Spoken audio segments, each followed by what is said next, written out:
Before we begin our story, please don't forget to like the video, subscribe for more, and drop a comment with your feedback on our stories.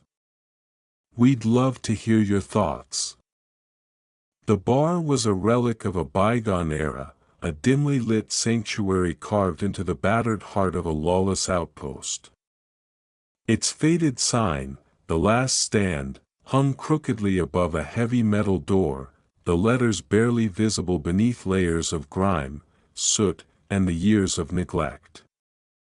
Neon signs, once proud beacons of promise, now flickered against cracked walls as if struggling to recall their once vibrant hues.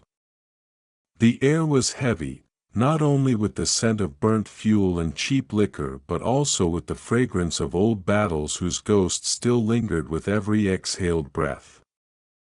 Outside, the outpost known as Erebus Station drifted through the void like a graveyard of forgotten dreams.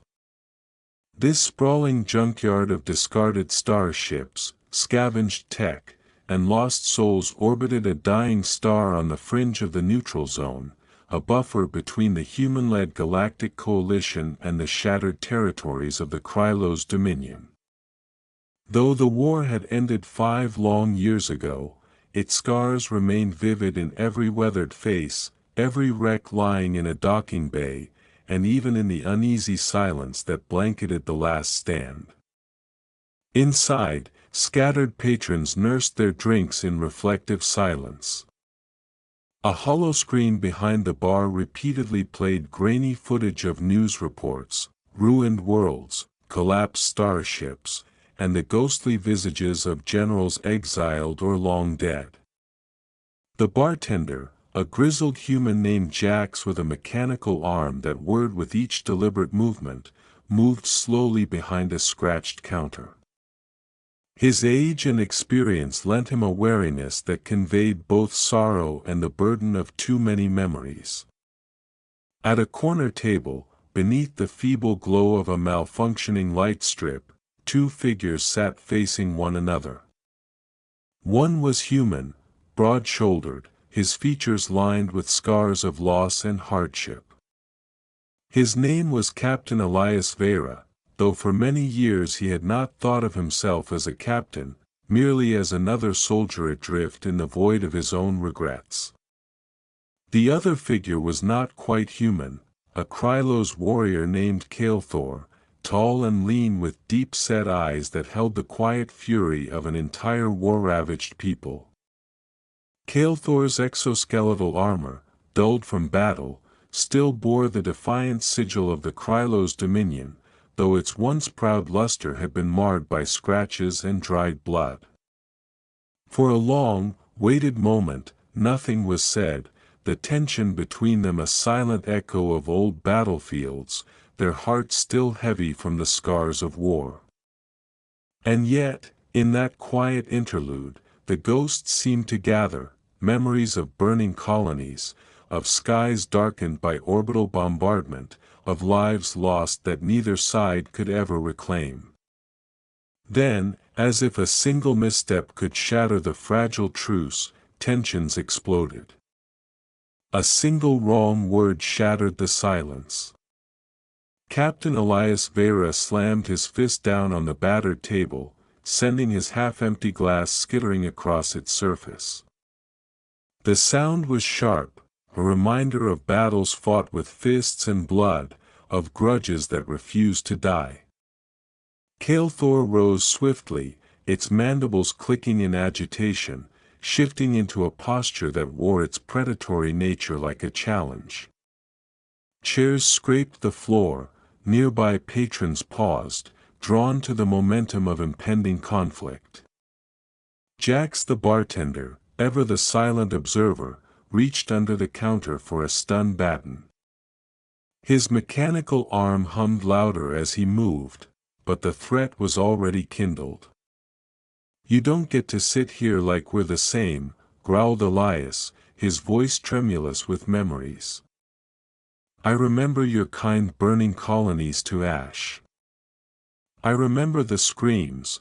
Kael'thor's eyes narrowed, his voice low and guttural, and I remember watching my homeworld shatter under your fleet's bombardment. I remember the fire raining from your skies at Callisto 4, leaving nothing but ruin.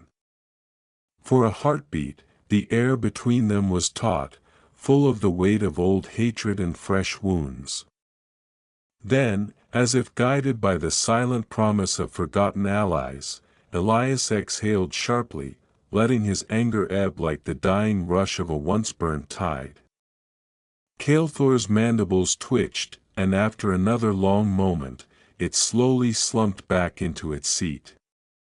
The silence stretched out as if filled with the quiet lament of lost souls. Finally, Elias reached for a clean glass and poured another drink, sliding it gently across the table. "To the ones who didn't make it," he murmured. Kael'thor's low-rasped response came hesitant, yet sincere, "and to those who did." That simple act, an offering of drink instead of war, opened the door to conversation. Old war stories began to seep from their tongues, each tale echoing with regrets and shared pain, the names of fallen comrades whispered like prayer. Their voices, roughened by age and grief, wove an unlikely tapestry of unity from the threads of a once forbidden past. Elias recalled, "It was Callisto 4. I watched my squad mates fall one by one while Lieutenant Hale covered my retreat. I still wonder if I should have stayed and died with him." Kael'thor's gaze flickered with a sorrow that transcended species. "I was there, from the command ship. I saw the flames from orbit and heard the desperate cries. Orders didn't erase the screams. Their confession, raw and unvarnished, became the cornerstone upon which a tentative camaraderie was built, a shared understanding that, despite their differences, both had been pawns in a war that had consumed so many innocent lives." As the hours wore on and the patrons around them faded into the dimness of the bar, Elias and Kael'thor turned their thoughts to the present. The war was over, they agreed, yet the ghosts of its carnage still haunted them.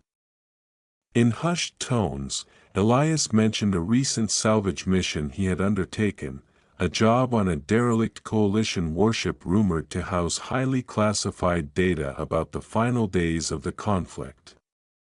Kael'thor, with a spark of curiosity ignited beneath its hardened exterior, revealed that its own people had long sought a lost Krylos artifact rumored to be aboard the same ship. Their missions, they soon discovered, were converging on one target, the Eclipse. The Eclipse, as they learned from scattered intelligence and half-whispered rumors, was a coalition warship that had sunk into history, a ghost ship that drifted in a debris field near the edge of the neutral zone, abandoned after the last days of the war. Yet what made it truly significant was the revelation that its cargo held the dark secret of the war, a trove of classified files alongside a mysterious crystalline device pulsing with an otherworldly light.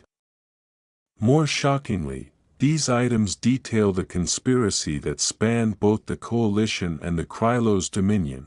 A secret cabal had orchestrated the war as a smokescreen to develop a superweapon known only as the Harbinger. This weapon, capable of destabilizing entire star systems, had been the true prize behind the carnage. Elias's eyes darkened as he stared into his drink. "They used us, controlled the war from behind the scenes. We were mere pawns, every battle a stepping stone for their experiments and ambitions." Kael'thor's voice dropped to a bitter murmur, "and we were forced to bleed for their appetite for power. Our losses, our homes, sacrificed for a lie."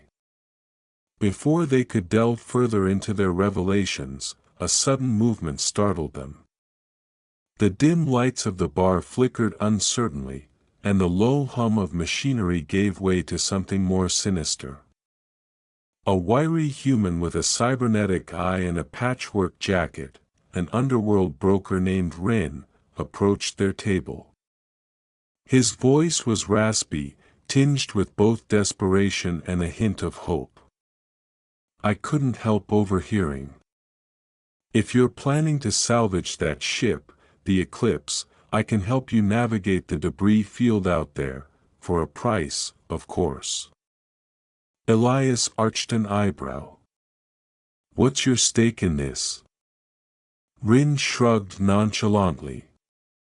Let's just say I owe a debt to someone who didn't make it out of the war. I'm looking for my chance to pay it back. Kael'thor studied him, its mandibles twitching in measured appraisal. Very well. But betray us, and you won't live to regret it. A grim smile spread across Rin's face. Wouldn't dream of it. Thus, an alliance was forged, not one of friendship born easily, but of necessity and shared wound, against the backdrop of a galaxy stained by war and lies. Their new objective, the derelict warship Eclipse, lay in a silent graveyard of vessels near the neutral zone. The area was a twisted collage of floating wrecks, a testament to the fire and fury that had once sundered galaxies. As the assembled trio, Elias, Kael'thor, and Rin, set out aboard a battered but defiant shuttle, the endless vacuum of space beckoned with both opportunity and danger. The shuttle slipped past lurking scavengers and reclusive AI drones that patrolled the debris field with cold, unyielding precision. Along the way, the trio encountered remnants of distant battles, abandoned hulls littered with the scars of plasma burns, corridors of starships where hope had flickered and died, and ghostly transmissions echoing faint cries of warriors long gone. In the cramped control cabin, Rin guided them through narrow gaps between hulking wrecks. This is the safest route. I know these parts like the back of my hand, he explained, his cybernetic eye scanning for traps. But be warned, the drones here are old relics, but they're still programmed for lethal efficiency. Elias exchanged a glance with Kael'thor. The earlier tension between them had softened into a wary camaraderie. Despite the odds, they knew that survival demanded trusting the person beside you, even if that person had once been your enemy. The silence between them was honest, filled with unspoken apologies for the past and a shared hope for the future. Finally, the shuttle approached the Eclipse, a colossal coalition warship marred by time and conflict. Its scarred hull told the story of relentless plasma fires and vicious shrapnel.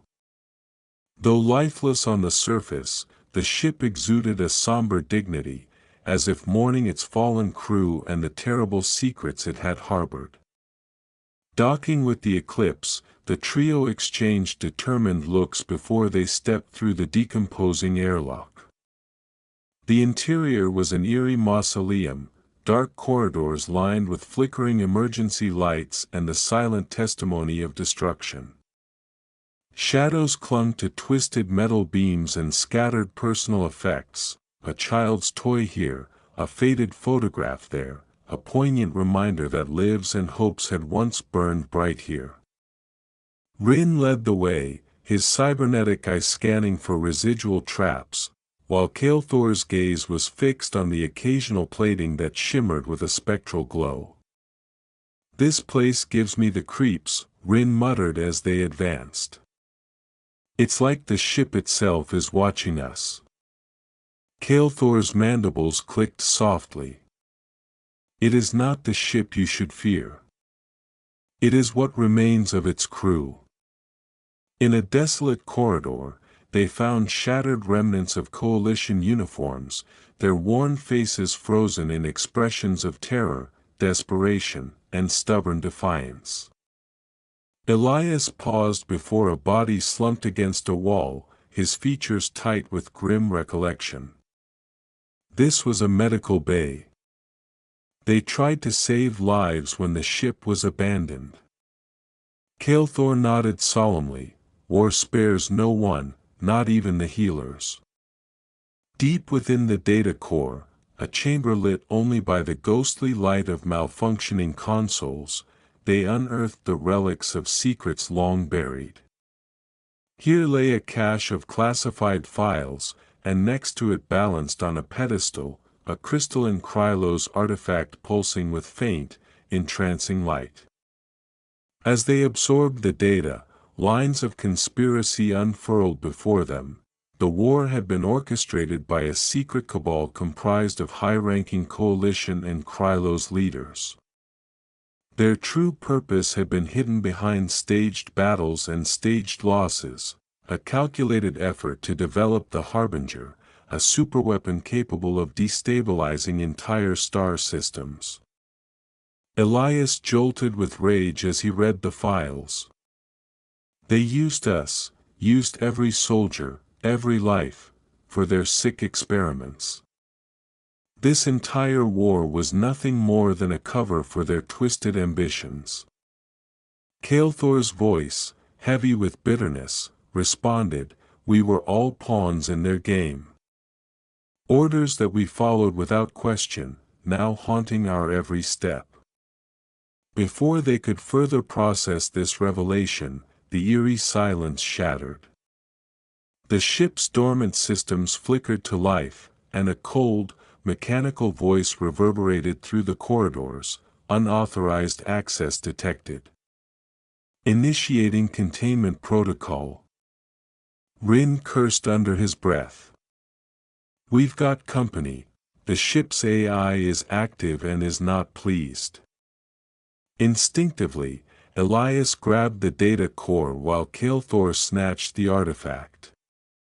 "Time to get out, now," he ordered. They sprinted through the labyrinthine corridors, pursued by the whirring menace of security drones whose energy weapons glowed with imminent threat. As they raced towards the docking bay, the tension was palpable, a heartbeat away from demise. At the docking bay, the trio barely managed to make it back to their shuttle as alarms shrieked and red lights bathed every surface. The eclipse itself convulsed. Within moments, the monstrous warship self-destructed in a brilliant flash of fire and energy, its legacy reduced to cosmic dust. Elias, trembling with the rush of adrenaline and sorrow, turned to Kael'thor. "We can't let them use this superweapon. We have to destroy it, before it ever falls into the wrong hands." Kael'thor's tired nod was heavy with newfound purpose. "But we can't do it alone. We will need allies, soldiers, scientists, all those who have lost everything to this war." Rin, who had been silent until now, spoke with a mix of hope and pragmatism. "I know people hurt by the war, who want to see true justice. That's what we need. That's what we'll build." Thus began the foundation of a new alliance, a network of lost souls coming together against the hidden cabal. They named themselves the Remnant, a ragtag coalition of scavengers, former soldiers, rebellious scientists, and refugees who had nothing left to lose. It was in this crucible of shared pain and burning resolve that Elias and Kael'thor discovered a bond beyond enmity, a unity forged through the fires of suffering and revenge. Their personal journeys intertwined. Elias found himself confiding to Kael'thor long-held secrets, of family lost on New Avalon, of nights spent haunted by the echoes of fallen comrades, of dreams once filled with hope, now transformed into a relentless call for retribution. Kael'thor in turn revealed the deep scars borne by his people. From the ruins of a shattered homeworld, it had risen as a warrior out of necessity, its heart heavy with the loss of a heritage that war had obliterated. In quiet moments, often amidst the low hum of their stolen shuttle engines, the two would exchange fractured memories between bursts of strategy. One evening, as starlight filtered through fractured portholes, Elias pressed softly, "I remember my father's last words in the midst of battle: courage is not the absence of fear, but the triumph over it. And here I stand, fearful yet fighting." Kael'thor's response was measured and low. "My mentor, Commander Shrall, spoke of honor long before our worlds were shattered. He fought not for glory, but for the memory of our people. In our pain lies our strength." Their words, part confession and part covenant, marked the first steps toward forging not just vengeance, but a genuine resolve to create a future free of past mistakes. Intent on unmasking the heart of the Cabal, the Remnant set its sights on a derelict coalition warship known as the Eclipse. The vessel, once vibrant in the glory of the war's final days, now drifted silently in a debris field near the edge of the neutral zone, a ghostly monument to shattered alliances and buried treachery. Their journey to the Eclipse was fraught with as many perils as it was revelations. As they navigated a graveyard of ruined starships, the salvage crew encountered unruly bands of scavengers, rogue AI drones programmed for eternal vigilance, and pockets of radiation that threatened to engulf their craft. It was within this floating necropolis that they discovered the darkest secret. Hidden deep within the Eclipse's data vault lay the detailed plans for the Harbinger, a superweapon conceived by a secret coalition of high-ranking leaders from both the Coalition and the Dominion. They had orchestrated the war as a means to an end, using the conflict as a smokescreen for their diabolical experiments on weaponized stars. In the ship's abandoned data core, Elias's hands trembled as he pieced together file after file. They planned to destabilize entire star systems, he whispered, anger and despair intermingling in his voice. They laid waste to humanity, all for power, that which can obliterate worlds. Kael'thor's tone was equally laden with regret. "We were manipulated, used as instruments to further their ambitions.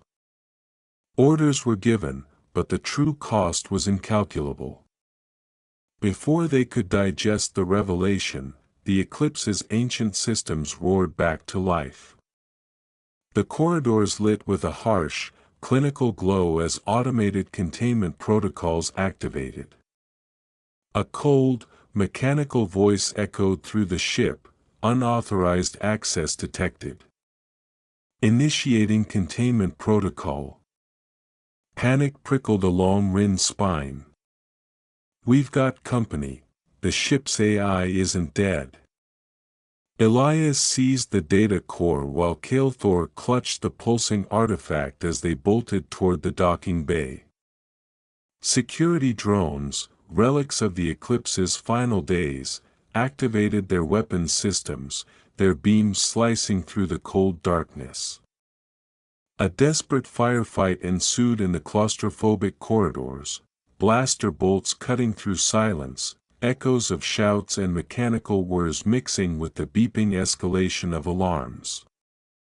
Elias and Kael'thor fought side by side, their newfound alliance evident in every synchronized move. In those frenzied moments, ancient grudges melted away as self-preservation and the dream of a better future took hold. They escaped the dying Eclipse just as it self-destructed, a cataclysmic burst of energy that sent shockwaves rippling through the debris field. In the aftermath, as their shuttle hurtled away, Elias turned to Kael'thor. "We can't allow this weapon to see the light of day. It must be destroyed."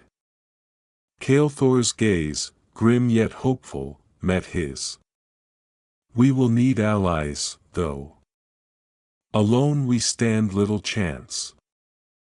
Rin chimed in quietly, "I know people who've been hurt by the war, who want justice. They'll join us." Thus, the seeds of an interstellar network, a coalition built from the wreckage of defiance, began to spread.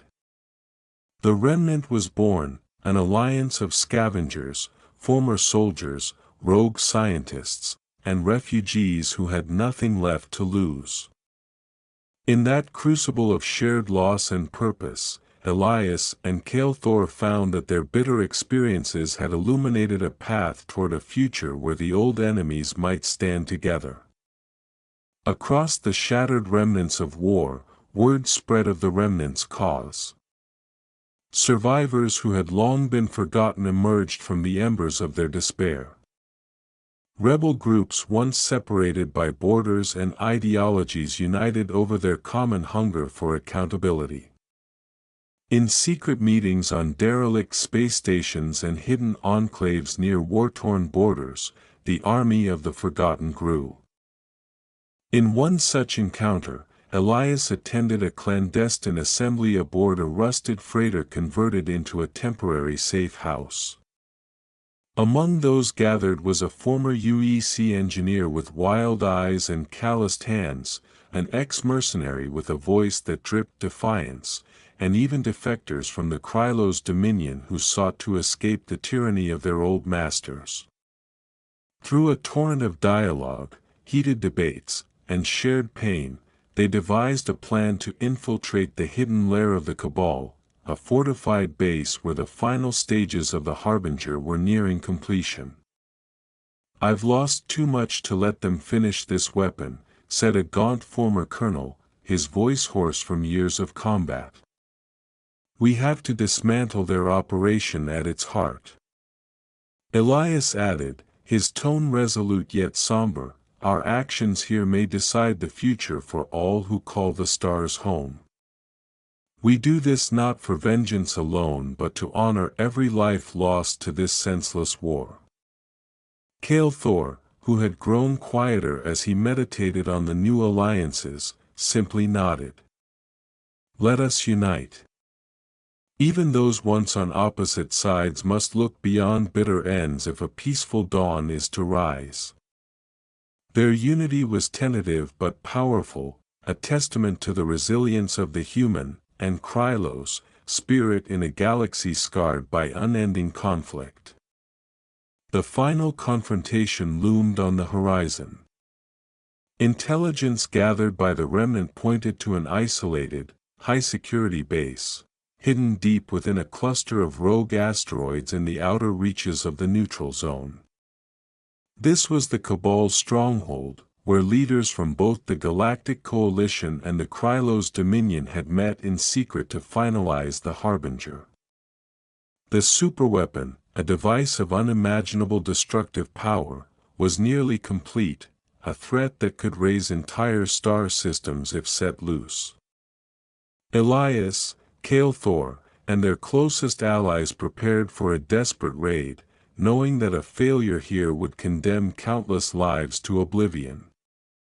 Under the cloak of darkness, aboard a modified UEC Spectre-class raider christened Anya's Vengeance in honor of the love they had lost, they launched into enemy space.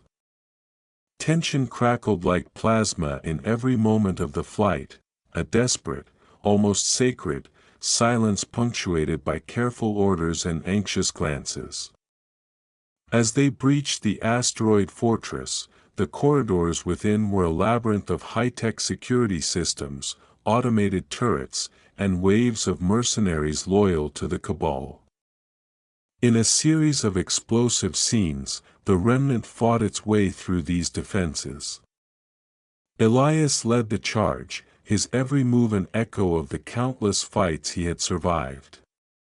Kale Thor, with the finesse born of Krylos tradition, covered the flanks, his energy weapon slicing through enemies with lethal precision.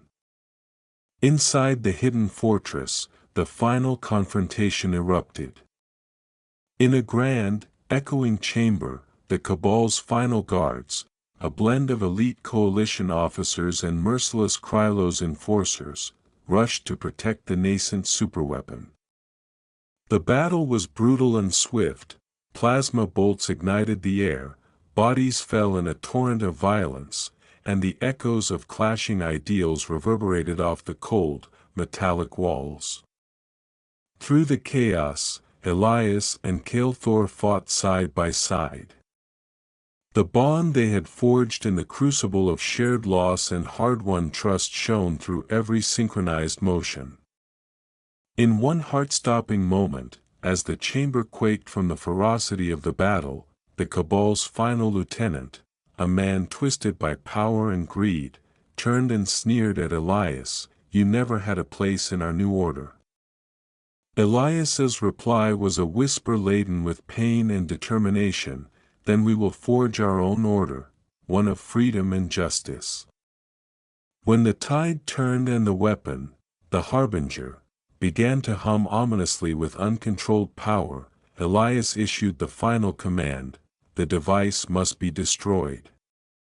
In one climactic sequence, surrounded by fallen allies and the rage of 1,000 forgotten souls, Elias, Kael'thor, and a small band of fighters initiated the self-destruct sequence. Explosions rocked the base as they dismantled the very heart of the Cabal's twisted designs. But victory came at a dire cost. In the ensuing chaos, many allies fell. Elias and Kael'thor were gravely injured, their bodies battered beyond what they had ever imagined. As the dust settled over the ruins of the Cabal's lair, Elias, bleeding and spent, looked to Kael'thor and said in a ragged voice, "We did it. We stopped them." Kael'thor, his voice weak yet resonant with satisfaction, managed, "Yes. And perhaps, in doing so, we have honored those who did not survive." In the months that followed, the war-racked galaxy slowly stirred with the seeds of rebirth. The remnants of the Bloodfang Syndicate splintered into incessant infighting. Meanwhile, the official UEC Blackwatch, eager to bury the painful memories of their past misdeeds, disavowed all rogue agents and those who had once become the living embodiment of regret. All that remained was the faint murmur of battles fought and sacrifices made. On Erebus Station, a battered but resilient relic floating amid frozen starlight, a grand memorial was assembled. Survivors from both sides gathered in solemn unity to honor the fallen, those who had died on New Avalon, the brave soldiers lost in the grasp of Omega Outpost, and those innumerable souls sacrificed in the pursuit of a better future. In a vast courtyard under a rising sun that cast long, hopeful shadows over the assembled crowd, a memorial plaque bore the names of the heroes whose stories had both haunted and inspired a new generation. Elias and Kael'thor, now recovered from their grievous wounds, stood side by side on the memorial steps, their presence a living symbol of hope and reconciliation. As survivors mingled, exchanging memories and forging plans to rebuild, the quiet murmur of unity overwhelmed the stifled echoes of old grievances. In a soft, measured tone that cut through the reverent hush, Elias turned to Kael'thor. "It's not much, but it's a start." Kael'thor nodded, his deep-set eyes reflecting the light of a new dawn. "A start is all we need." For that fleeting moment, amid the gentle rustle of whispered promises and the soft glow of sunrise, it seemed that the ghosts of war might finally rest. The stars above appeared endless, a reminder that hope, like the cosmos itself, was boundless.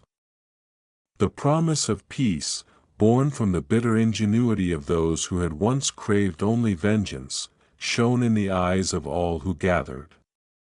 In the drifting corridors of the galaxy, where the echoes of ancient battles still resonated among cosmic ruins, the remnant began to forge a new era. Elias, Kael'thor, and their allies worked tirelessly, not only to rebuild what had been lost but also to ensure that the conspiracies that once fueled unending wars were unmasked forever. In clandestine assemblies on derelict space stations and secret meetings in uncharted star systems, survivors shared their stories and dreams. Former mercenaries became teachers of survival techniques, broken families found solace in communal bonds, and even defectors from the old regimes found a cause in preserving the fragile spark of freedom. Elias, whose hands still trembled with residual pain from his past wounds, began to chronicle his story in a battered journal. By his window, under the endless velvet of space, he wrote, "We choose freedom. Not the freedom wrought by unyielding war, but the freedom to live, to dream, and to forgive. For every shattered horizon, there rises a dawn, a promise that the human spirit, tempered by sacrifice, will prevail." Lara, now matured by loss and hardened by training, carried forward her father's legacy. With every lesson in combat and every gesture of kindness shared amongst the survivors, she became not only his protégé but also a beacon in her own right. In the training yards of fledgling colonies and in the quiet corridors of newly established peacekeeping outposts, her voice rose with the firmness of conviction. This is our war now, one of rebuilding, not of endless strife. Across the galaxy, monuments were raised in honor of those who suffered in the name of ambition and power. Erebus Station, once a silent haunted outpost, became a center of reconciliation, a place where former enemies sat side by side, sharing memories and hopes for tomorrow. The lines between once staunch factions blurred, as survivors discovered that the enemy that had driven them into exile was not each other but the specters of injustice they had been forced to serve. In time, the remnant evolved into a lasting movement, unifying disparate peoples across star systems with a single common purpose: to never again allow the machinery of war to dictate the future of their lives. In council halls and amidst the low hum of star ships at dock, voices whispered of change and renewal. The Cabal's lies, once the dark backbone of a sprawling conspiracy, were laid bare and burned away by the light of truth. As the Federation of Survivors took shape, a new generation of leaders arose, leaders who understood that the future was not written solely in the blood of vengeance but also in the ink of compassion and unity. Elias and Kael'thor, although forever changed by their ordeals, emerged as elder statesmen, living proof that even amidst unspeakable loss, reconciliation was possible. Their bond, forged at the crossroads of war and peace, shone as a model for what the galaxy might become if it dared to learn from its past. On a clear, star-dappled night on Erebus Station, as the first light of a peaceful dawn crept over the horizon, the survivors gathered one final time to celebrate not what was lost, but what had endured. Amid soft laughter and tentative hope, the wise words of a veteran echoed, "Let our scars remind us that to live is to fight, and to forgive is to hope. Our past may be strewn with agony, but our future can be a canvas of infinite possibility." And as the stars twinkled overhead, a silent, eternal promise, Elias, Kael'thor, and the united voices of the remnant embraced this fragile hope. The galaxy, once ravaged by endless conflict, now hummed with the gentle music of renewal, the promise of a new dawn rising from the ashes of shattered horizons.